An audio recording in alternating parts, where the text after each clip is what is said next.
सर्वसामान्यांच्या हक्काचा आवाज जागर जनस्थान।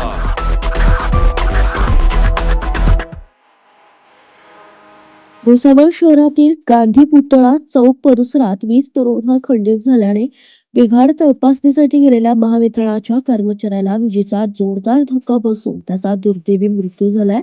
ही घटना गुरुवारी 27 ऑगस्ट रोजी पहाटेच्या दरम्यान टीएस कॉम्प्लेक्स परिसरात घडली आहे।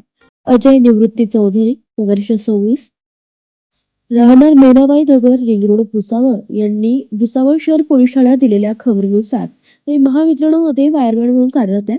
गुरुवारी रात्री 12 ते सकाळी 8 या वेळेत त्यांची ड्युटी होती। यावेळी ते सहकारी दीपक लिधुरे व वैभव पुरुषोत्तम दांडेकर वर्ष 35 राहणार गोरक्ष संस्था जामनेर रोड भुसावळ यांच्यासह डीएस ग्राउंड कक्षाच्या परिसरात पेट्रोलिंग करत होते। दरम्यान परिसरातील वीज पुरवठा खंडित झाल्याची ग्राहक तक्रार प्राप्त झाल्यानंतर तिघेही गांधी पुतळा चौकातील पेट्रोल पंपासमोर असलेल्या डीएस कॉम्प्लेक्स जवळील 11 केव्ही कट पॉइंट खांबावरील फ्लॅट तपासासाठी गेले होते। वैभव दांडेकर हे कॉम्प्लेक्सच्या वरच्या मजल्यावर जाण्यासाठी पायऱ्यांनी वर गेले। त्यांच्या मागोमाग अजय चौधरी वर जात असताना अचानक वैभव यांना विजेचा धक्का बसला आणि ते खाली कोसळले। घटनेनंतर सहकाऱ्यांनी तातडीने वरिष्ठ अधिकाऱ्यांना माहिती दिली आहे। महावितरणाचे सहाय्यक अभियंता अजय गावंडे हे घटनास्थळी पोहोचले।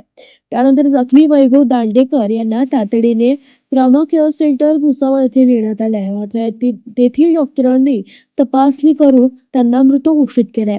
या घटनेची माहिती मिळताच भुसावळ शहर पोलीस ठाण्यात आकस्मिक मृत्यूची नोंद करण्यात आली असून पुढील कार्यवाही सुरू आहे। जागर जनस्थानसाठी प्रतिनिधी सुमित निकम भुसावळ।